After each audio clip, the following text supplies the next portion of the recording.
మోకాళ్లలో గుజ్జును పెంచి నొప్పిని తగ్గించి సర్జరీని దూరం చేసే ఫ్రీడమ్ వాక్. ఇంకా దీని మీద ఒక అనాలిసిస్ మీరు ఇచ్చినటువంటి రిపోర్ట్ మీద వైసీపీకి ఇంత ఘోరమైనటువంటి పరాజయం ఎదురవుతుంది అని మీరు అంచనా వేయడానికి వైసీపీలో ఉన్నటువంటి బలమైన ఫెయిల్యూర్స్ ఏంటి? ఆ పార్టీకి సంబంధించి ఏ అంశాలు ఘోరంగా దెబ్బతీస్తున్నాయని మీరు ఫీల్ అవుతున్నారు? అంటే ఒక 35% ఓట్ బ్యాంకింగ్ పడిపోయింది అనుకోండి సార్. ఇది దగ్గరగా ఒక 60కి వెళ్ళిపోతుంది అనుకోండి ఉరామరిగా. అంటే మీకు హ్యూజ్ డిఫరెన్స్ ఒక దాదాపుగా 15-20% ఓట్ బ్యాంకింగ్ డిఫరెన్స్ వచ్చినప్పుడు ఆ ఎడ్జ్‌లు ఇంకొక 5% అంటే 10 నుంచి లాస్ట్ టైం 10% కదా సార్ ఓట్ బ్యాంకింగ్ డిఫరెన్స్. 10% డిఫరెన్స్‌లో టీడీపీకి ఎక్కడికి వెళ్ళిందండి? 23కి వెళ్ళిపోయింది. మరి 15%కి వెళ్తే ఇంకొక 5 పెరిగాయి. మీరు చెప్పే ఫ్యాక్టర్ ప్రకారం చూస్తే 120, 130 సీట్లతో అధికారంలో ఉన్న పార్టీ 23 పడిపోయింది. అంతే కదా సార్. అదే అదే పాజిబిలిటీ. అప్పుడు కూడా 151 కాన్ఫిడెంట్‌గా చెప్పాం. ఇదే సుమన్ టీవీలో కూర్చొని ఇక్కడే కూర్చొని మనం కాన్ఫిడెంట్‌గా చెప్పగలిగాం అప్పుడు. ఇదే బ్రాండింగ్‌ని మనం సో ఇదే బ్రాండింగ్‌లో తీసుకొని మనకు అన్నం పెట్టిన దగ్గర కూర్చొని మాట్లాడుతున్నాం. అంటే బ్రాండింగ్ తీసుకొచ్చింది కాబట్టి ఓవరాల్ నాకు తీసుకొచ్చింది సుమన్ టీవీకి ఇద్దరికైనా ఎవరికైనా కానీ. సో ఇప్పుడు ఇక్కడే కూర్చొని నేను మాట్లాడుతున్నప్పుడు నేను ఆబ్వియస్‌గా ఇంత రెస్పెక్ట్ వస్తుంది. ఆ నెంబర్ మార్చడం అనేది అంతే దానికి. పొరపాటు జరిగిందనుకో నిజంగానే పూర్తిగా ఈస్ట్ వెస్ట్ అయితే అప్పుడు నేను నిజంగా సారీ చెప్పి నేను దీన్ని పనికిరానని చెప్పుకొని వెళ్తాను. అంటే ఒకటే డౌట్, మీరు 25 అన్న తర్వాత కడపలో వైసీపీ గెలవదా? రాజంపేటలో వైసీపీ గెలవదా? కడప, రాజంపేట, అరకు స్టిల్ నేను టైట్ ఫైటే చెప్తున్నాను సార్. మీకు కాకపోతే లోపల మాకు నియోజకవర్గాలు చూసినప్పుడు ఏ 4 నియోజకవర్గాలు కాన్ఫిడెంట్‌గా గెలుస్తుందని మాకు కనపట్లేదు ఇక్కడ. 4 నియోజకవర్గాలు కనపడినప్పుడు ఏంటంటే ఆబ్వియస్‌గా అది వైఎస్ఆర్‌సీపీ నుంచి టీడీపీ వైపు మళ్ళేదానికి ఆస్కారం ఉంటుంది. అంటిల్ అన్లెస్ ఎక్సెప్షన్ కేసులో క్రాస్ ఓటింగ్ పడింది అనుకోండి కంప్లీట్‌గా. మేము అనుకున్న ఈ 3 నియోజకవర్గాలు 2 తప్పి 23కి కూడా రావచ్చు. ఆశ్చర్యపోనక్కర్లేదు. బట్ ఎక్కడో ఆ క్రాస్ ఓటింగ్‌ని ఏ సర్వే కంపెనీ అసెస్ చేయలేదు సార్ ఓవరాల్‌గా. బట్ వేవ్ అనుగుణంగా లేకపోతే ఈ విధంగా మనకు ఈ 15% అసెంబ్లీ సీట్‌లో డిఫరెన్స్ వస్తుంది కాబట్టి దానికి గుణంగా అంచనా వేసుకొని క్రాస్ ఓటింగ్‌లో మనకు వీలున్నంత వరకు వెరిఫై చేసి ఇప్పుడు కడప పార్లమెంట్ తీసుకున్నాం. 7 నియోజకవర్గాల్లో అసెంబ్లీ వరకు తీసుకున్నా కానీ పార్లమెంట్‌కి ఒక 10% తగ్గుతుంది. వీళ్ళకి వేసిన వాళ్ళు పార్లమెంట్‌కి వేయట్లేదు. ఆల్రెడీ 35% ఓట్ బ్యాంకింగ్ వీళ్ళకి పడుతుంది అనిపిస్తుంది. ఇంకో 10% యాడ్ అవుతుంది. ఈ క్రాస్ ఓటింగ్ వెరిఫై చేసానికి లోకల్‌గా అసెంబ్లీలో ఉన్నటువంటి ఇంకో విలేజ్‌లకు మనం వెరిఫై చేసినప్పుడు ఈ క్రాస్ ఓటింగ్ పడిన మాట వాస్తవం తెలుస్తుంది. కానీ పాసిబిలిటీ ఉండొచ్చు కదా. ఇప్పుడు లాస్ట్ టైం మనం 2019 ఎగ్జాంపుల్ తీసుకున్నాం. విజయవాడ లోక్సభ పరిధిలో విజయవాడ లోక్సభ పార్లమెంటు టీడీపీ గెలిచింది. మేబీ ఒక 8,000 మార్జిన్తో టీడీపీ క్యాండిడేట్ గెలిచారు. కానీ ఆ పరిధిలో ఉన్నటువంటి 7 లోక్సభ స్థానాల్లో 6 వైసీపీ గెలిచింది. అందుకే మీరు చిత్తూరు పార్లమెంట్ తీసుకోండి సార్. ఆయన ఒక చంద్రబాబు గారి మెజార్టీ మీద పార్లమెంట్ కొట్టిన చాలా సందర్భాలు ఉన్నాయి. అలాంటివి ఉన్నాయి చాలా నీళ్ళు. కానీ అంత ఎడ్జ్లు ఉండి ఒక పార్లమెంట్ మీద కొట్టి అంత ఓట్ బ్యాంకింగ్ డిఫరెన్స్ ఉండేది కడప పార్లమెంట్ మొత్తం మీద ఒకటి చెప్పండి. 20,000 పైన మెజారిటీతో కడప పార్లమెంట్లో ఒక సీట్ చెప్పండి. అంటే ఒక్కటి కూడా గెలవదంటారా?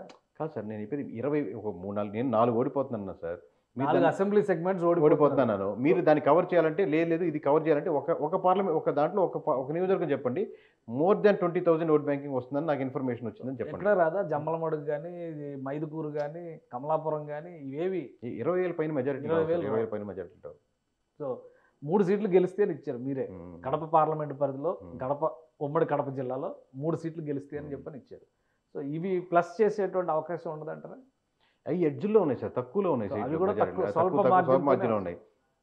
ఇంకోటి వైసీపీకి సంబంధించి ప్రభుత్వ పాలసీల మేనిఫెస్టోనా ఏది ప్రజల్లో అంత వ్యతిరేకత తీసుకొచ్చింది అనుకుంటారు మీ లెక్క ప్రకారం?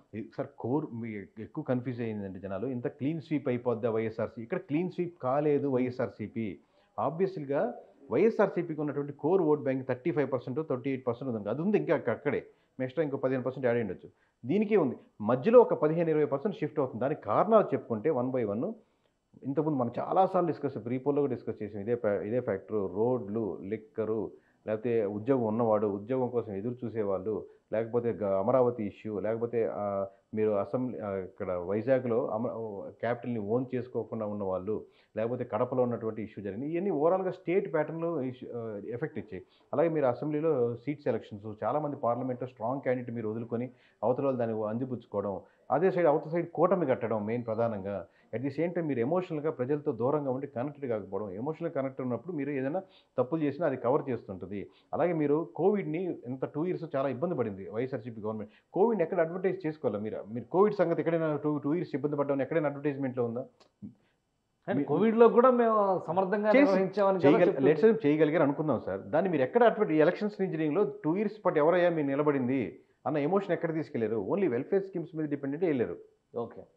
సో అంటే ఓన్లీ వెల్ఫేర్ ఇప్పుడు గురించి చెప్పారు కాబట్టి ఎమోషనల్ కనెక్ట్ మిస్ అయింది లాస్ట్ టైం తో పోలిస్తే అంతే వైఎస్ఆర్సీపీకి అంతే. ఈసారి అంటారా మీరు? అది ఒక్క పాయింట్ కదా సార్, ఎన్ని జోడిస్తే ఆబ్వియస్గా ఇప్పుడు ఇంతకుముందు పవన్ కళ్యాణ్ గారికి ఓట్లు వేద్దామా వద్దనుకున్న వాళ్ళు కూడా ఇప్పుడు వైఎస్ఆర్సీపీ వాళ్ళు కూడా పవన్ కళ్యాణ్ మటుకు గెలవాలి సార్ అనుకున్న వాళ్ళే సెక్షన్ పెరిగిపోయింది. దాన్ని బట్టి మీరు ఆ ఓట్ బ్యాంక్ ఎంత పెరిగిందో మీరు మిథున్ రెడ్డి గారు ఆబ్వియస్గా గోదావరిలో కాన్సన్ట్రేట్ చేసి అక్కడ మీ నియోజకవర్గంలో కాన్సన్ట్రేట్ చేస్తున్నారు వాళ్ళు. ఓకే.